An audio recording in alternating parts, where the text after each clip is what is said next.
I wanted to go ahead and formally get things started. I recognize all faces and most names here, but just in case, I'm Pastor Dan of Queen Anne Lutheran Church, and this is the third of 4 God Talks we're offering over the year.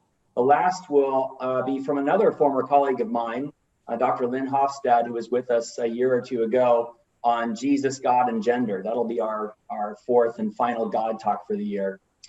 Today's session will be recorded and posted on our YouTube page. So if you would like to review the material again, there won't be a test in the coming weeks, but I find it helpful to know that those resources are available. So if something confused you or something intrigued you and you want to go back, you can do that simply by going to our Queen Anne Lutheran YouTube channel. The method that we'll follow today, it seems to be working pretty well,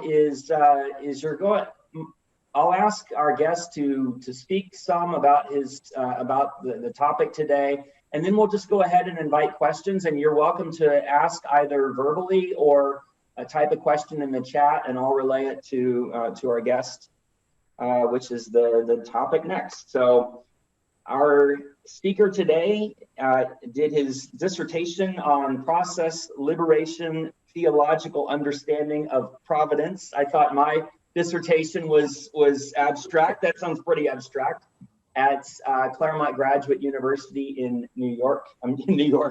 California.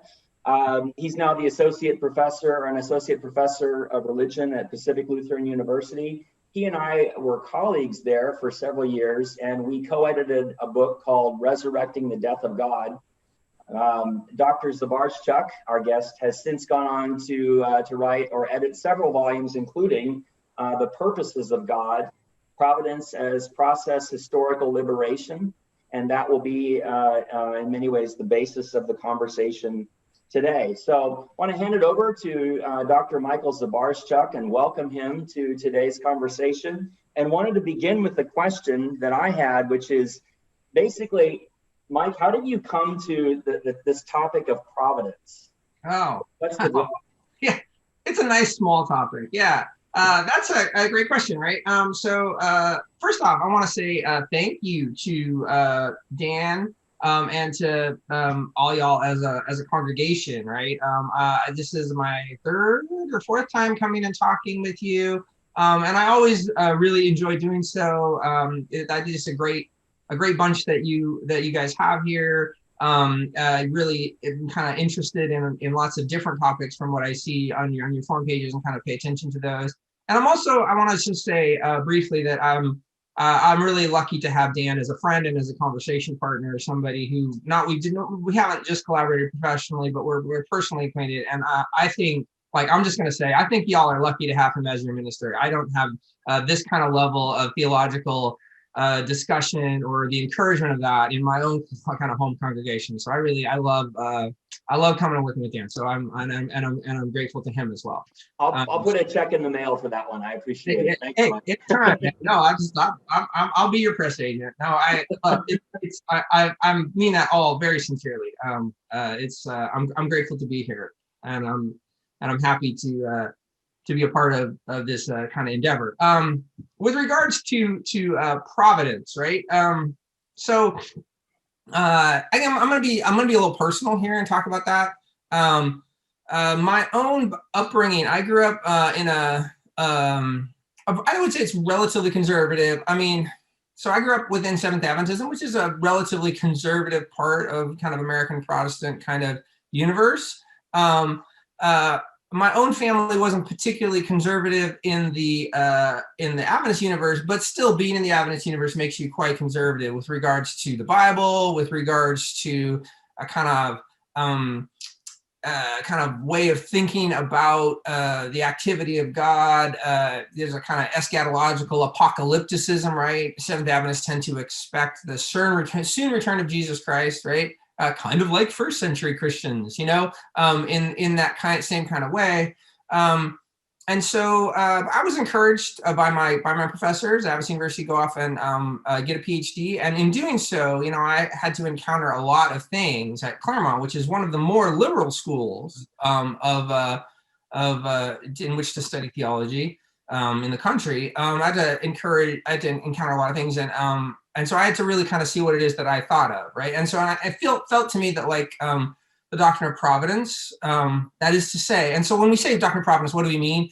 In the Christian theological history and Christian like theological kind of life, it's talking about how God interacts with history. Can one discern the activity of God in history? How would one do that, and so forth, right? If one says, this was a providential act, the ascension of a king in a European context, the election of a president, like why would you say that, and so forth.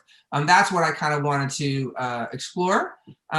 Additionally, I'll just say this: I was down at Claremont, and there are a lot of people doing process thought, which I can talk about in a second if we want to. And nobody had done a process doctrine of providence. There had been a lot of work done on creation, for example. There'd been work done on Jesus Christ. There'd been work done in a lot of different ways, but there was a kind of a hole there too in the kind of like larger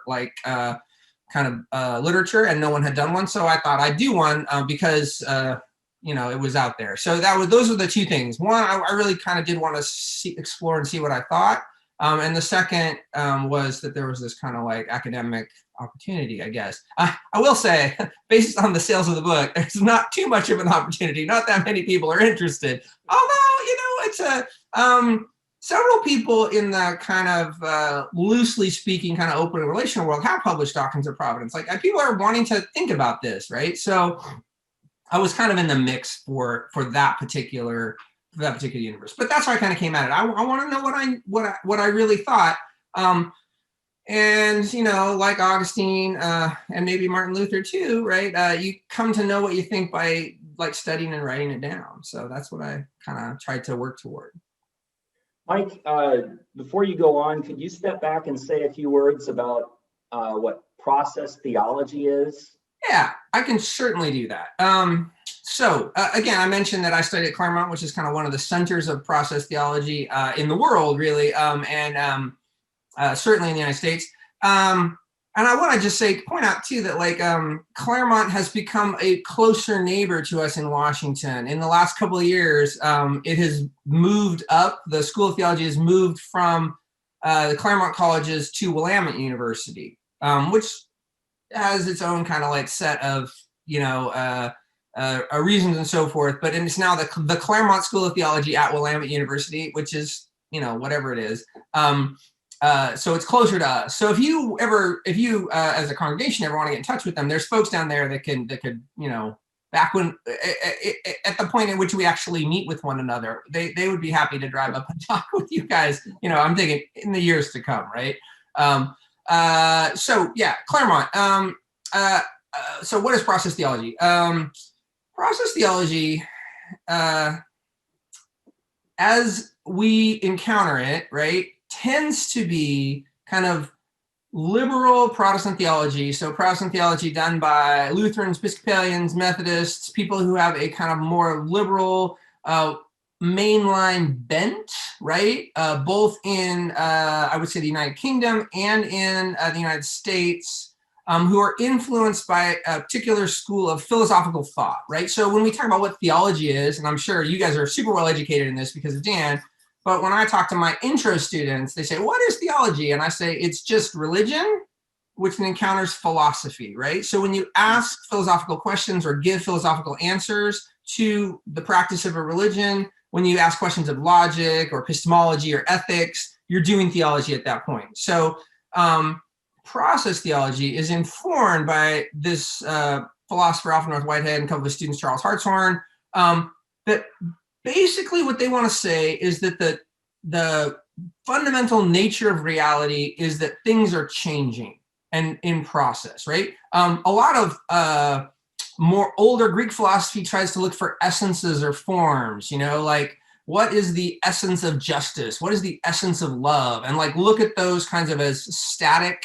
kind of unchanging realities. The kind of model there is mathematics, right? The Pythagorean theorem is always the same. So love is always the same. We just have to like figure out what it is and try to kind of like get with that model. Process thinkers, philosophers, and theologians and so forth think that reality is always changing. Nothing ever stops changing. There's always changing, including God, right? God also changes. And then to kind of rethink Christian theological categories in light of this kind of commitment to process, right?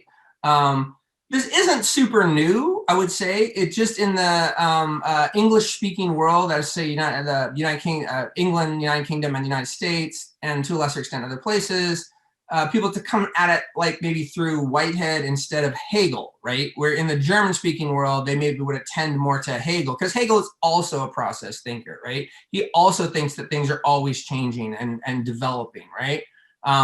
The question is, of course, what is it developing toward? How do you know? And all those kinds of questions. But that's kind of what process theology is.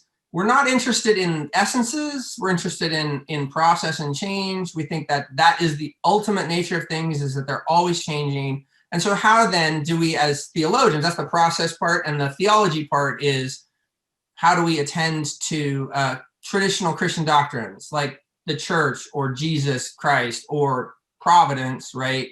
From this process perspective, right? Things are always changing, right? I would just add to that, as somebody who's tried to explain your school of thought, that it goes all the way back to the Greeks. Yes. And there was a debate between in the Greek world between a philosopher named Parmenides and a philosopher named Heraclitus. And Heraclitus basically thought that the most basic element of reality is like a river. Yeah. And that you can never step in the same river twice. And I've always thought that Parmenides, the most basic element is like a rock. So the rock is, it looks to be static and unchanging. And God is an example of that. You might say an exception to worldly processes, whereas like a river, God in process thought is more like an exemplification of world processes. And Whitehead, of course, says that God, instead of being the exception to the metaphysical realities, is their chief exemplification. So God would be the most changing thing, right? In that kind of way of thinking about it. Yeah, we're on the side of Heraclitus. The river is always changing and the man is always changing. And frankly, the rock is always changing too. Yeah, right? So that ain't nothing that isn't changing and developing as far as process thinkers are concerned. I used to be more inclined toward the opposite perspective, but this is one where Mike and several other theologians kind of won me over. So yeah. You mean you changed? I still like that road to Wittenberg, but I think in terms of theological perspectives, it's very attractive. And part of the attraction is that it coincides with it's no coincidence.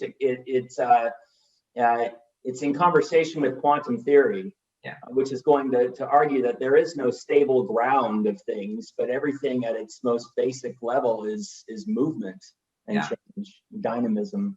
Yeah, and I think that's certainly one of the attractions, I think, of process thought for a lot of people, maybe say from the 1960s and 70s to the 2000s. Again, I don't know how widespread process thought is in, say, for example, the mainline Protestant world. I think the mainline Protestant world is thinking about other things, frankly.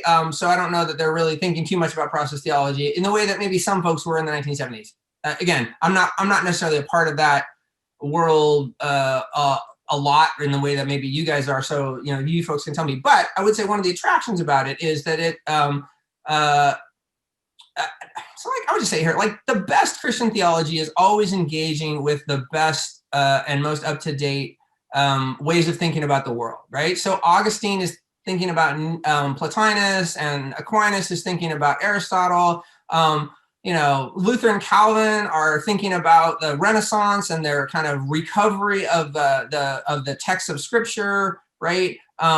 In the 19th century, they're thinking about Darwin. In the 20th century, we're thinking about quantum physics. And so process thought really is, I think, attractive for folks who are really interested in science, right? Who want to say, how do we think of, science is part of our world and lives. We have technology, which allows us to meet remotely, and iPhones and, airplanes and spaceships and all kinds of things. And so how do we think about our faith, right, in relation to science. And I think process theology is really good at that, right? In terms of evolution, in terms of and that's why I said, like, they've done a lot of work on the doctrine of creation, because the doctrine of creation, of course, for Christians is to say that God in some sense is the source of the world. How would that be? And process theology really does a nice job with that. Like, it's not my own area of expertise, right? I think like Merritt Trelstead, one other of our colleagues down at PLU, does a religion and science thing, which is really good. And she'd be a real interesting person for you guys to talk to at some point if you felt like it. But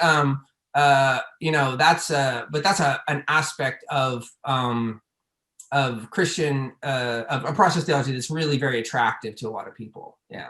I think that if you survey Christians, most of them are not going to know what process means, which may help explain why your book hasn't sold the way you might have hoped.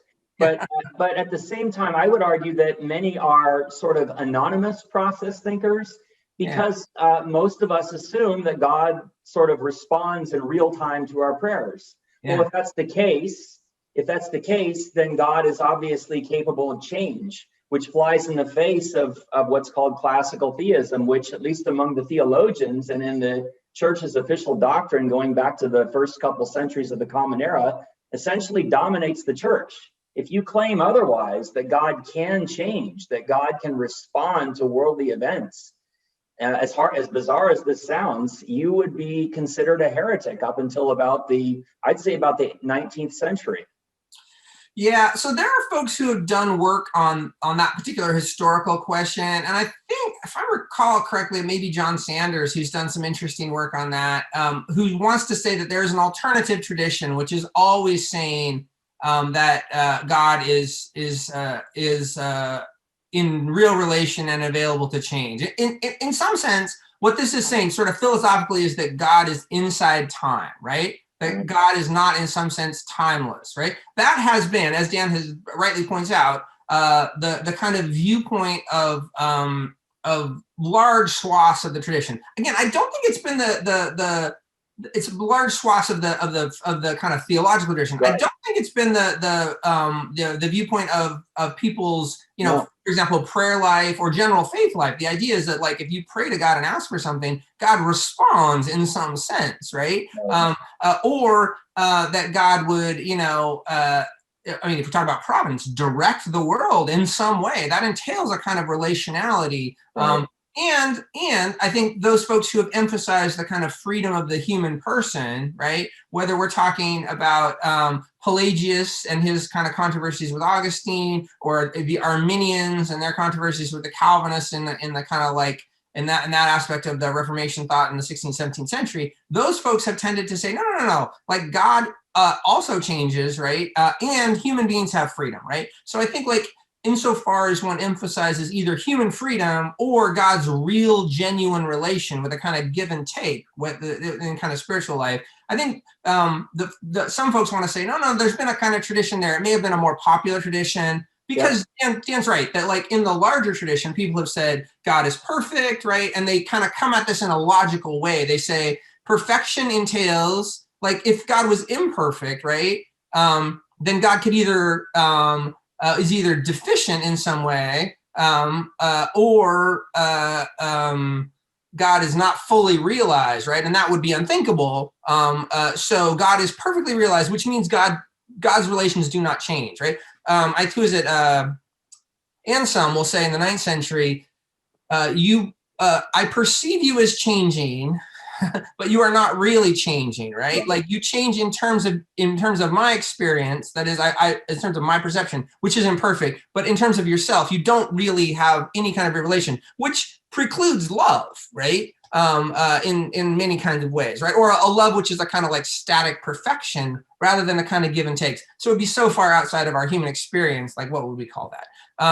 But there are folks who do criticize that as well, right? Yeah, and I think John Sanders is a great example of somebody who's pointed out the disparity between people, the laity, over the course of centuries. And I would add to that occasional theologians, mystics, for example. Meister Eckhart is already talking about, or at least using images that suggest change in God, versus the official tradition, right? Yeah. But I always found it fascinating that if you go back to Mel Gibson's The Passion of the Christ in 2004, Mel Gibson is a conservative Catholic, and as a conservative Catholic, God does not change, period. But at the very, I'm going to spoil this for you, at the very end, he gets crucified, Jesus does, and when he does, there's a tear that drops from heaven. And in that single tear is all the heresy of, at least as condemned by the Catholic Church, of 1800 years.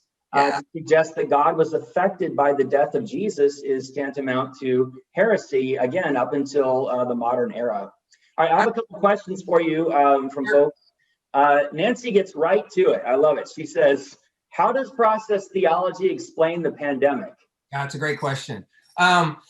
So, right, process theology, again, engaging with the very best kind of scientific and biological thought would say, right, that the pandemic is a natural process, right? In the sense that, like, this is a virus, which, you know, however one thinks it came to be, probably, you know, jumped from, you know, an animal population to a human population in China and spread around the world. Like, this is what has occurred, right? And so we're, like, in some sense, when we'll not say history is not outside of nature, right? It's embedded within nature, and that is what's going on. Now, what want to say, like, and right, the entire response to the pandemic is also like part of providence. I mean, when it says history, right, we tend to talk about human beings, right? So maybe the distinction between history and nature is a useful one here or not, right? I don't know, right? But like, say, like, you know, how is the pandemic affecting human populations? Well, in a number of different ways. And in addition, right, the development of the vaccine is also providential. People are moved by compassion for their fellow, human beings to work on this kind of thing. What are they moved by, right? They're moved by a number of different things, right? You know, like the companies are moved by greed and, they want to make a lot of money from it. But like, I think at its base, people want to save other people's lives so there's a kind of recognition that human beings are good and valuable, and that their lives should be saved if at all possible. And so that would be a kind of motivation there. Well, where does that come from? You know, you could explain that purely naturalistically. It is in our fellow feeling for our human beings, or you can say it's an orientation toward like love and compassion, which process theologians will say ultimately holds its kind of like inspiration from the divine, right?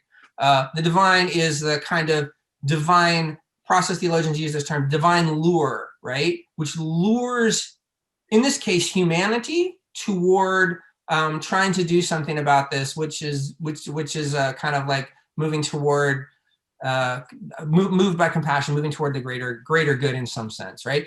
Again, like I'm speaking very generally and abstractly, right? But process theologians will say, like, yeah, God is both behind the kind of like large scale natural order, which could lead toward viruses and life, and also behind the human response to it at a very, very deep level, right? Not at an individual level. Each individual person is motivated by a variety of things, right? But also motivated by those kind of large, kind of like orientations toward, life, complexity, goodness. Whitehead talks about ideal ends. There's a kind of ideal ends for the natural world, which are harmony and complexity, right? So harmony in a kind of like kind of being in an appropriate sort of relation with that which surrounds you, and complexity, right? Those are the goals of God for the world, right? So life is like living creatures are much more complicated than rocks, right? So there's clearly an urge toward that. And then on the human level, which is really what my book is about, right? There's a kind of like orientation toward justice and peace. Oh, not justice. I added justice. I thought that was the right thing to do, but like peace and beauty, and stability and adventure, right? Which is the kind of intensity, move toward intensity as well, right? That those are what kind of human beings are looking for. And they're all kind of like trying to be harmoniously balanced amongst ourselves, these kind of ideal ends toward which we are moving, right? Great. Yeah. Yeah, and I wonder if another way to address the difference between, again, classical views of God and the process view is the classical view survives today in the conviction that everything happens for a reason, or that God has a plan. that it's a single unwavering plan, and that we either get on board or we're against God in some way. And what I think process wants to suggest, and this goes back to language in the, I think Clark Pinnock and John Sanders, is that God has intentions, God has aims, as you said, but God isn't going to coerce God's creation with regard to those aims. And frankly, say with respect to global warming or nuclear holocaust, we could thwart God's aims. Yeah, we could thwart God's intentions, at least in this corner of the universe. It's exactly right. And I think, like, so moving it to Susan's question right in the chat that says, what does process theology say about the control God has over creation, right? So process thinkers are divided whether or not God has ultimate control and lets things be, or God does not have control. When you guys talked with Tom Ward earlier this year, he would say he wrote a book called The Uncontrolling Love of God, which is a great title, right? But he thinks God does not have God does not have coercive control. God inspires toward cooperation, right? And I think many process thinkers are on that board. Like Catherine Keller, where she talks about God and the problem of evil. She says, why doesn't God do things like stop car accidents and so forth? Because God is not the sort of being that does that, right? That is not what God is. God is the urge toward harmony and complexity, the call to love and compassion and justice. But God is not, right, like a divine chess player moving pieces around. That is not what God is, right? God is the kind of exemplification of a set of priorities amongst the possibilities of the world, right? So, as Mark says, the natural world made by the Creator, always changing, evolving, which includes viruses. Absolutely, right? God's intention toward the world is toward harmony and complexity, which of course includes viruses. Viruses are part of the natural existence of the world, and like human responses to those, also part of the natural world, right? Now, then I think the question which is raised at that point is, well, then does God do anything at all, right? And some process thinkers want to say yes, right? Why do we have this world and not another one? Why do we have one which is oriented toward complexity and harmony, right? Toward life rather than stability, right? Which is, like rocks or, very widely dispersed gases or something. Why, and these are people who in the kind of classical like discussion of the existence of God talk about the teleological argument. Why do we have this world and not another one? Is there an aim toward it, right? And again, very loosely, right? And these are people who are physicists who do mathematics that I don't pretend to understand, right? But they say things like, well, if the period of the Big Bang, if the cosmological constants had not been within this tiny little range, which seems entirely arbitrary, life would not have evolved, right? And the chances of that being purely chance are like, astronomical. So maybe, God did that, right? So what is the existence of God? The orientation toward the possibility of life, okay, right? Again, that doesn't really help me too much in my kind of like, I would say Christian faith. I tend to be more oriented toward what's going on in the human world, right? In my own life and, and history and so forth, right? But for those folks who are really kind of like exercised by being like going along with the scientific universe, then that seems to help them, right? I think that's great. Yeah, I can imagine you, Mike, before the authorities of Rome in the first century, that being your confession. God is the orientation toward the possibilities of life. Yeah, and they'd be like, "What? Kill him." I think Nancy you had your hand up a few moments ago. Yes, Steve, I'm really intrigued with this idea of harmony. I mean, complexity, boy, I see complexity for sure, but harmony right now is sort of evading me for obvious reasons with all of our deep divisions in our country. And so I just wonder if you could talk about that a little more. Yeah, and so I think here what you're talking about kind of maybe a social harmony and complexity, right? I think that's a great point. I think I would agree with you. I think that we are in an age, sort of socially speaking, where we're like moving toward like really elucidating a difference, right? To say, where we're talking about race, gender, sexuality, right? To say this is not like that, right? And to really pay attention to difference, right? I think sort of philosophically, a lot of that comes out of like French deconstruction in the 1970s, which is kind of like permeated a lot of like culture, right? To pay attention to, and to really, and I don't want to say like about the deconstructionists, that's not my area of expertise necessarily, but insofar as I read them, I don't find them to be terrible, right? What they want to say is, sameness is boring, right? And death giving, and difference gives life, right? It's the really interesting things are when we're different, right? If you and I agree about everything, well, that is really dull, right? But if we have genuine difference, and I'm not talking about like superficial difference, like genuine difference, and the ability to, when the attempt at least to recognize and come to grips with that, like that is a very, very positive and interesting kind of thing. That's kind of where they want to go, and I think that we're kind of in that universe.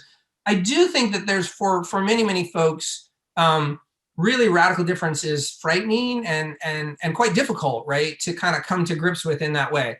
I'll do what a lot of process thinkers do, and I want to quote Whitehead, right? Whitehead talks about harmony and intensity as being polar kinds of questions, and they're working toward a balance between them. Like because, right, like think of like, say, like a human life, right? If we're not in some kind of harmonious, like our body is not a kind of harmonious relation with our environment, we die, right? And the kind of complexity which we have cannot be sustained, right? At the same time, right, if we're just moving toward like kind of a stable state, then like that's what death is. So the idea is to kind of try to have a balance between harmony and intensity. For Whitehead, is speaking in his kind of late 19th, early 20th century way, he says we're looking for a balance between adventure and peace. Like on the one hand, you got to have things which are exciting and interesting. People are motivated by that, right? And on the other hand, you got to have a kind of like stability into which we can live.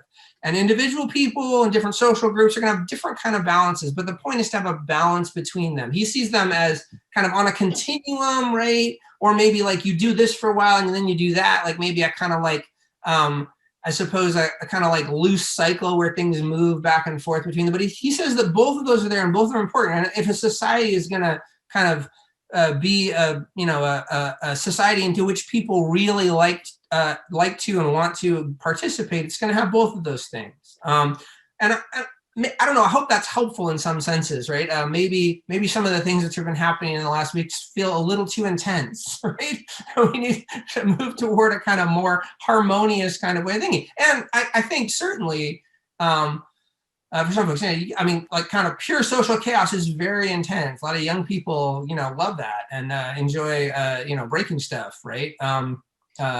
In my younger activist days, I kind of thought about those kinds of things a little more seriously. Right now that I'm old and property owning, right? I'm like, don't break any windows, right? And society has younger and older people, and those kinds of various kind of like urges toward a variety of things that come in a different place. The point is, like, do we have a place for everybody? How can we do that, right? And that's that question of harmony between this urge toward intensity, urge toward stability, and so forth. Like we gotta have all of those. I actually think like Whitehead's probably right about that. I think that's right. Mike, I want to ask a question based on what I think might be the question of another participant here, based on Nancy using the name Steve. So okay. This is a question I think Steve Shu would ask, and Steve Shu will correct me if I get it wrong. So help me out, Steve, if I get this wrong. But I have two questions here. Sure. Number one, what evidence do we really have for telos in the universe? I mean, process theology and philosophy predicated on the idea that there is some identifiable aim to things. I mean, according to Darwinian evolutionary theory, there is no telos. It's simply random mutations for the sake of adaptation to local environments. That's one, telos. And then two, why even talk about God when we can explain, for example, the aspiration to love using purely naturalistic language? Sure. Steve, would that? Good job. Okay, thanks. Sure. Yes. So, the first, so telos, and then kind of love, right? These kind of questions, and why, and for both of those, like, why would we like want to talk about God when we would want to just when we could perhaps explain them naturalistically, and that might be the most simple explanation, right? Well, that's one, but the first I don't want to lose, and the first is basically this: does process hang or fall on the notion that there is an aim to things in the universe? I mean, think about it. You were claiming earlier that God is this urge toward harmony and complexity. Well, okay, and then ultimately, I assume life. Well, we're a pretty lonely planet out here. I mean, we're one tiny speck in the universe, a pale blue dot. All around us, as one of the astronauts said, going to the moon, is death. The universe is cold and lifeless. Yeah. And so to argue that there's this urge toward complexity, and in particular, the complexity of life, seems to kind of miss the mark cosmologically. Is that good, Steve? So, good, thank you. Okay, yeah. So I would say, again, as I mentioned earlier, I'm not a person for whom that kind of teleological orientation plays a big part of my own kind of thinking of. I had a friend who was a physics major who would say, I don't know if I believe that, I haven't done the math, right? Meaning that once he did the math, then he would believe something or not, because he really believed that mathematics was the truth, right? In that kind of way. So I haven't done the math on telos, right? But I would say, like, for those folks, and this is back when I used to teach the philosophy of religion and University of Washington Tacoma, so I'm recalling, the folks who would say the difference between the possibility of life and the not possibility of life, right, is a big deal, right? And they would say, yeah, it could be random, right? But that's a very unlikely kind of thing. I mean, like, and we're talking like, you know, like the kind of thing with like one with 27 zeros after it, right? Kind of unlikeliness, like to where anyone would say that is an impossibility, a statistical impossibility, right? So the fact that we do have life at all, right, would imply some kind of telos, right? Again, I don't think one has to say you're persuaded or not, right? But to say that is like a possibility there. So so does process theology hang or fall on a telos? For some people it does, right? For other people, they want to say, no, like, I think that, like, at least process theology describes our kind of current, like, existence on this planet pretty well. Whether or not it kind of, like, when we want to talk about telos or not is again, at the very basic level of a cosmological constant, and again, at a very large level, the kind of life which we have, certainly based on evolution, but that we have life at all, that could be loosely persuasive to some people. I would say for me, it's loosely persuasive, again, without having done the math. So I don't totally know, right? Now, if someone could say it is entirely, right, like Nietzsche says, the iron hand of necessity shaking the dice box of chance, right? For some people, then process theology would fall apart, right? That would be fine. So with regards to things like kind of like cultural orientations or even personal ones, we're talking about love and justice and so forth, right? So like that's actually, you know, given my own kind of orientation to Providence and so forth, that's where I kind of feel on a little bit firmer ground. I think it's difficult to sort of like talk about kind of cultural orientations, maybe toward justice, right? Or like Hegel says, toward freedom, in a purely naturalistic way, right? There does seem to be a kind of like orientation to something else, to a kind of like a goal which is not completely understood in or accounted for in the kind of the conditions. There's something which arises to move beyond, right? Like freedom, for example, at least at some level, is a self-transcending quality. Any actuality of a kind of set of conditions, right, will propose a new kind of like constraint toward which the ideal of freedom leads beyond. And that's why many, many theologians in the German tradition, at least, look to Hegel as being very, very helpful, because there's a kind of like an orientation to openness, right? In the 20th and 21st century, the kind of condition which people are responding to is materialism and determinism. Why is everything not just the product of the past, right? what is the possibility of human freedom at all? Because it doesn't seem like scientifically we can talk about it. Things are causal, right? This causes that, right? And it seems purely deterministic. So they really want to orient it toward freedom. And Hegel gives them that out, right? Hegel says there does seem to be something in the nature of the concept of freedom which does not, which is open to new possibilities, right? Whitehead also has this, but Hegel is much more, and Hegel is also a process thinker, right? But Hegel is much more kind of like influential in that kind of sense, right? We are not constrained by the past. The future is open, right? In some sense, right? So I would say, now, are we oriented towards certain things? Yeah, I mean, so in that sense, like what is the kind of cultural telos?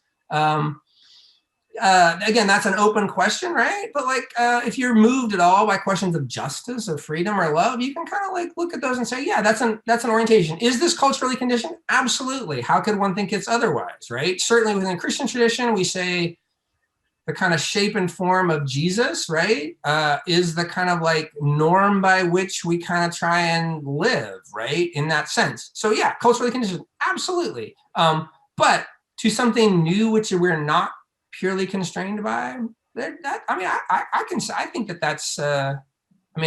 get behind that. I'd always want to caution, say like, to say that I know what that is perfectly, I'm not interested in that, right? But to kind of like try and figure that out and try and make it better, yeah, I think that's a kind of something which I would get behind, right? Well, it seems like if you could figure that out and identify it entirely, you'd be without a job as a theologian, right? I mean, the whole idea is a kind of radical openness toward this unnameable future. Yeah. In a way, yeah. I wanted to, I would say unnameable, but with a series of kind of like historically conditioned shapes, right? So like, say someone like Karl Barth, right? The being of God is the one who loves in freedom, right? We have unity, one, we have love, we have freedom, right? And these are things which come to us from the tradition, right? To which we orient towards and kind of like make new possibilities by virtue of our interaction with them, right? I think like that's the kind of largely kind of Hegelian, but it could be Whiteheadian, certainly a process kind of orientation. Right. But knowing that none of those possibilities can ever be fully concretized. No. For example, we might have this aim toward justice or love, and that may be partially realized, say, in something like the civil rights movement. But King himself never sees the mountain about which he speaks. He can talk about a moral arc in the universe, but he doesn't see the end of the rainbow, as it were. So we can talk about partial fulfillments, perhaps, of those ideals and aspirations, but never. And process thinkers absolutely would affirm that. Yeah, we are moved by an ideal toward a new reality. We make a new concrete reality, which itself then becomes a kind of like object of inspiration and can go greater or less. It can move on the arc or not, right? And then the next moment is a new set of possibilities, right? It's kind of ongoing process, as we like to say, right? And the participation in the process is the point for process thinkers, right? Not a kind of like abstract contemplation. I understand the Pythagorean theorem. I understand the nature of God because I can do math, right? Which is a kind of caricature of a kind of classical theistic or Platonic kind of understanding, right? I understand perfect love. No, love is a process, right? If math is a requirement for theology, I'm out of work. I have a question here from Bob in the feed, or a comment that I think, and then we'll go to Nancy's question. I've noticed too that you use terms like harmony and justice and love, but as Bob points out, harmony sounds like we seek no tension. Perhaps we should use language that encourages honest discussion and the struggle to find a greater justice. Yeah. Do you have a similar problem like that with harmony? And I mean, what are your thoughts on this? So again, I would say thank you, Bob. That's a great question. That's terrific. And again, for Whitehead, so like process theologians sometimes quote Whitehead like he's like the Bible, and I prefer not to do that. Like I think Whitehead could be wrong, but I'll tell you what process thinkers say about this, right? They would say harmony and intensity are kind of, I'm trying to look at myself on the thing. They're kind of like, they're kind of like, it's sort of an oscillation, right? In the sense, like if you get more intense, you get less harmonious. And then I think Whitehead would say like, but you need to have a kind of base of harmony in order to kind of like move toward intensity. If you get too intense, right? all the harmony might fall apart. It's like getting too great an electric shock, right? You'll die, right? If things get too intense, right? So he says that you need to kind of like strike a balance between those. The harmony gives rise to the possibility of intensity, and the intensity for Whitehead is the reason for the harmony, right? You are kind of harmonious, and you can maybe think of this as maybe like maybe from a child development standpoint, if a child has a kind of like a kind of happy and stable childhood, they're able to maybe hold more contradictions in their kind of like mind as they consider their personal relationships. My wife is a psychiatrist, so I think about these things a lot. And I'm also the parent of 2 teenagers, so I think about harmony and intensity and conflict a fair amount, right? In that regard. But like the idea is, right, that you have to have a kind of stable base of harmony in order to even feel those intensities, right? Because if you don't have that kind of stable base of harmony, then the intensities will be kind of personally and maybe socially destructive, right? If one thinks about, say, for example, the American kind of question of experiment, like if we don't have a kind of, which is at least in my mind this week, right? If we don't have a kind of like sense of ways in which we're all in this together, then the kind of intensities can pull us apart, right? In that kind of like larger sense, we say like, well, then there's no reason to be together whatsoever, right? So it's a question again for Whitehead of balance, right? And that would entail honest discussion, struggle to find a greater justice. Yes, it would, which are going to be intense kinds of questions, right? But like, why are we doing them, right? We're also doing them in order to preserve a kind of like harmonious kind of question, right? If you think about it socially, right? I think about that question of, which maybe isn't such a burning question for y'all in the ELCA, but for like, say, for the United Methodists, right? The question of what the status of LGBTQ members will be, right? The folks who would like to include them would like to have a wider range, a greater justice, right? A kind of sense of a larger inclusivity, which is going to mean more intensity, right? And then folks who will say like, no, those people need to be excluded, right? They want to preserve a kind of like artificial harmony, but at the sake of sacrificing, that kind of like those larger questions of justice, which are, I think, more intense questions, right? That'd be a kind of social example, I suppose, right? So Mark Dibble asks, is anarchy an intensity without harmony? Yeah, I mean, I think that's an interesting way to think about it, right? I'm not here talking about anarchy as a philosophy and the kind of its contributions to ways of kind of conceiving ways to be in the world, because I think some anarchist kinds of thinkers have offered like really kind of like positive critiques of the ways in which rules and laws effectively make injustices permanent, right? So we're talking about greater justice, right? This kind of question of, so there's a lot of useful kinds of things. But if someone wants to say, when you say anarchy, just people doing whatever, right? Yeah, maybe, right? I mean, and certainly people can certainly see that, right? Some of the ways in which, if people talk about mobs of one kind or another, right? And the kind of like destruction which arises out of that, a lot of times, people get swept up in the moment and do things that they wouldn't otherwise do, and that is an intensity without thinking about the kind of like harmonious relations with other people and so forth, right? Yeah, I mean, right? Yeah. Nancy has a question here. Nancy, if you or anybody else want to elaborate on these questions, please. But she wonders how artists fit in the process. Oh, yeah. That's actually a great question, right? And if anybody's interested in more process thought, the Center for Process Studies has moved with the School of Theology up to Willamette, right? And they have really great online resources, including bibliographies of people who've done a lot of thinking. And the reason I'm saying this is that, it's the Center for Process Studies at the Claremont School of Theology at Willamette University. They've also done a lot of work. So I said they've done a lot of work done on the doctrine of creation and kind of religion and science. They've also done a lot of interesting work on artists and the role of the imagination, right? For somebody like Whitehead. So Whitehead, like a lot of people in the English philosophical tradition, are really sort of inspired by poetry, right? When think about like, who is it? It's the great utilitarian. Who is it? Not Jeremy Bentham. John Stuart Mill, right? he says, if I hadn't had Keats and Wordsworth's poetry, I would have committed suicide, right? There would have been no purpose for me to be alive, right? And he very clearly says in his utilitarian philosophy, if we don't have some of those kind of artists, and those are kind of the reason for society, is to have these kind of like artistic kinds of moments that we participate in, either by creation or like, listening or reading or observing, if it's a visual art of some kind. And Whitehead was exactly the same way, right? We have a very famous photo of Whitehead, and I'm here in my home office, so I don't have the most famous photo of Whitehead that people have is he's like an old man, he's reading a volume of Wordsworth's poems, right? And he wants to say, those kind of like really great artistic kind of moments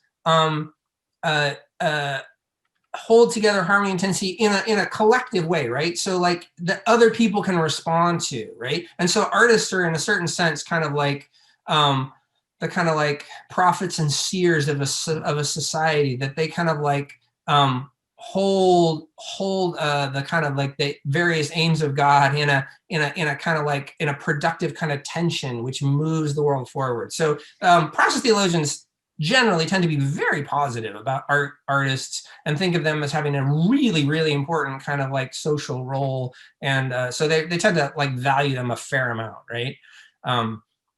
So that would be great. That's a great question. And there's been a ton of work done on that too, I would say. So if you're interested at all, like the Center for Process Studies, they used to be like back in the day, big binder bibliographies that I used to like go through and try and work on our in a pre-internet universe. It'd be like people would come and study there. Now you can look it all up online. But they have a lot of resources for that kind of stuff. It's really good. Are there other questions? I might ask one of my own as well.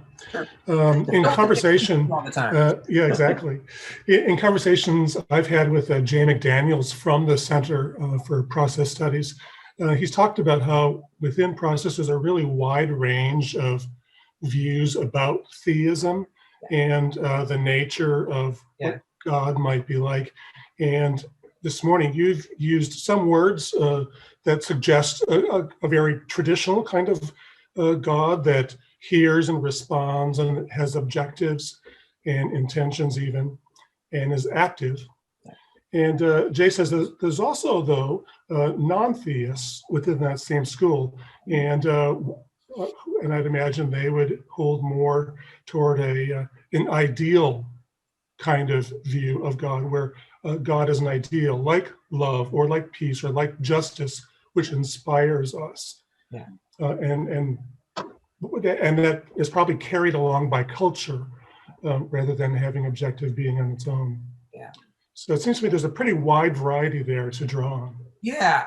Thanks for bringing that up. Yeah, and that's great that you quote Jay McDaniel. I really have a real admiration for Jay's work. He does really, really wonderful work, like both at a very kind of high scholar level and then a very accessible kind of a level for a variety of folks. He's one of the really great process thinkers as far as I'm concerned, right? And also a kind and really wonderful person, right? I think like that's also important to say. Yes, right? I think that process thinkers are divided as to the nature of what the divine reality might be, right? For many of them, as you rightly point out, it is a kind of relatively traditional kind of way of thinking. I think, like, say, for example, Tom Word, right? I don't know about Tom. I feel like Tom's come closer to a less traditional kind of sense. Although, so just as a thing, so Tom and I were in graduate school together, and he's a friend, right? He's a great person as well. I really admire him and what he's done. He has a really anyway, he has his personal story is a powerful one. He's one of those people who's really been persecuted by his church, and I don't know if you guys knew that, right? But he was he was thrown out of, what did he write? 26 books, something like that, and he was thrown out of his Traditions University for thinking the wrong things, essentially, right? So he's kind of made a living and a life out of a variety of different ways, and doesn't hold a lot of personal rancor. So I have a great deal of respect for him. He's really a wonderful human being. So coming out of his more evangelical context, right? So he's a Nazarene, and people coming out of evangelical context, for them, like a personal God is really important, right? Someone who personally listens and has intentions and really is on the analogy of a human person, right? And so many of the people that he talks to are going to think about the Bible and about God in really quite personalistic kinds of ways, right? And then, as you rightly point out, there are other people who want to say, no, like I don't see it that way. God is a set of ideals, right? And that is more closely kind of like tied maybe to a philosophical orientation. People like Whitehead or one of his students, Charles Hartshorne, who was much more kind of like oriented to this philosophical kind of vision, and didn't think about God as on the analogy of a human person, but as more of a kind of like the unity of a set of ideals, right? Now, are human beings the unity of a set of ideals? Not really. We're a whole lot of other things, right? But we're not that. But that's what God is, right? For people who are in that more philosophical kind of orientation.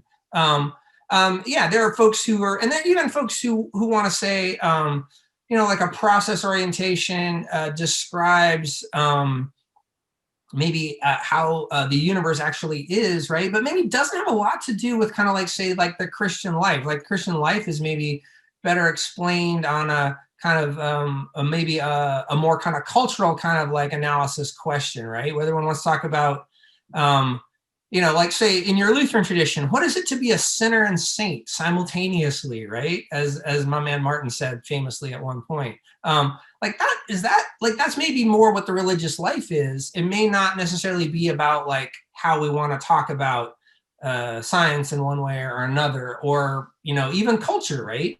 Like somebody like Rudolf Bultmann, right, who is Lutheran, if I recall correctly. I think he's Lutheran.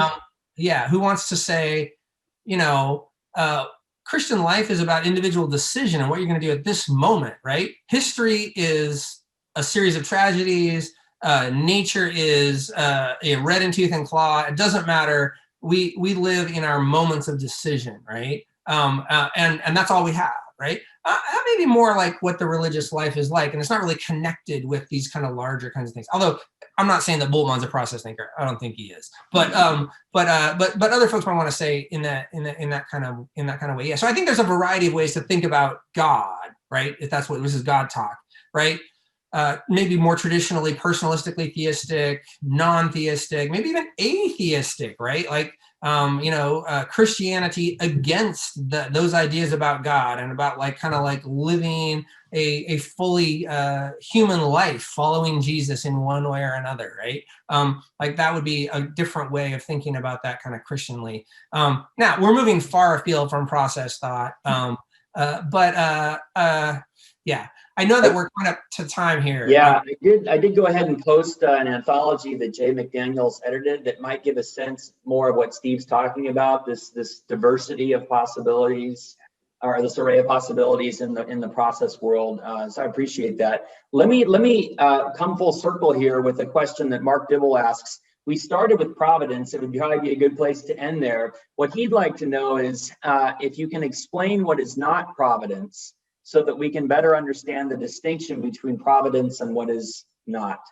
So where do you land on that? So that's a great question, right? And again, like coming at this from a strictly kind of Christian theological perspective, informed by process thought, which is where I kind of come down, right? I think, right? So providence, right, is how Christians have talked about the action of the divine in history. I will point out that it is always a backward looking kind of like activity, right? All history is always looking backward and trying to discern patterns, trying to discern a kind of order. Because you could talk about the past, people say like chronicle, right? You could say this happened, this happened, this happened, this happened, without talking about a movement, a trajectory, an orientation. As soon as you start talking about movements, trajectories, orientations, one way or another, tragedies, successes, failures in one way or another, then you're kind of like in your telling of the past, you're imposing a kind of order on it, right? Christians and other like theists, I suppose, would say God have said, God acts in history, right? The question is, of course, like, what is that action and how do you know, right? And how do we get at that? And they come at it in a variety of ways, so like, I'll leave here with just two examples, right, which are quite contrasting, right? Augustine says, yes, God acts in history. God acted in history to bring about the church, right, which brings salvation to people. The existence of the city of this world, he says, is the reason for it is the city of God, right? The history exists so that the church can exist, and the church is the only reason that anything else exists in the world, right? God is not primarily concerned with the city of the world. God is primarily concerned with the so-called city of God, the church, and that's it, right? So we wouldn't expect the city of this world to exhibit God's purposes. It really only exists mostly for stability, and that's it, right? Again, it's a very imperial view, Roman Empire. Why are you here? So the church can come into being, right? So now a process theological view will say, yes, of course God acts in history. God acts trying to bring about God's purposes, but in a luring, kind of influencing, non-controlling way, which can of course be thwarted. In fact, will be thwarted. God's purposeful activities, just look around. There's all kinds of terrible things which happen, right? But the fact that they're terrible means that they could have been otherwise, right? And the fact that they could have been otherwise means maybe that they should have been otherwise, and that's something better to work toward as we go along. Again, that's how we understand history. God's providential activity is the lure moving it toward harmony and intensity. That's our kind of process view. Imperfectly, always in an attenuated and partial fashion. Of course, God's purposes are never fully realized, right? But they are moving toward a so-called greater consummation, with the possibility that they might not ever get there, right? So there you go. That's another providential kind of view.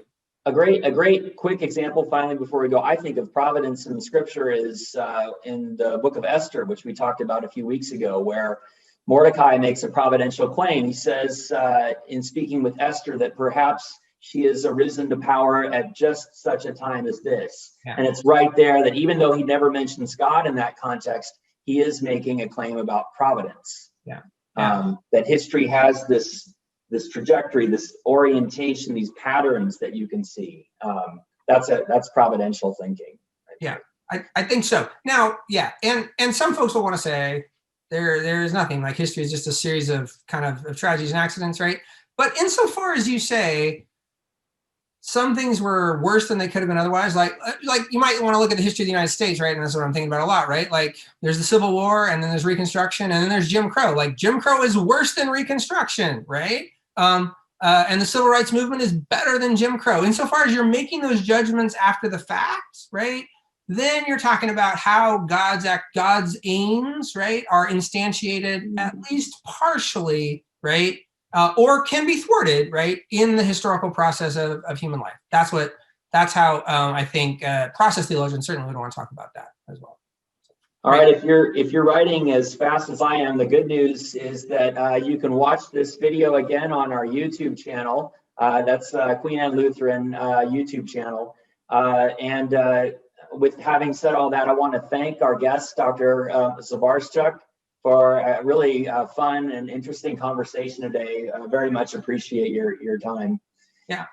Thank you so much for having me again. And I would say, like, if you have other further questions, you can reach out to me. Go ahead and reach out to me through Dan. I'm happy to do it. So thank you. Great. And don't forget, if you want the conversation to continue, you're all welcome to join us at our coffee hour for Queen Anne Lutheran Church. That's at 11:30. You can find the link on our website. Again, thank you, Mike, and thank you everybody else for being here. Great conversation. Thanks, everyone.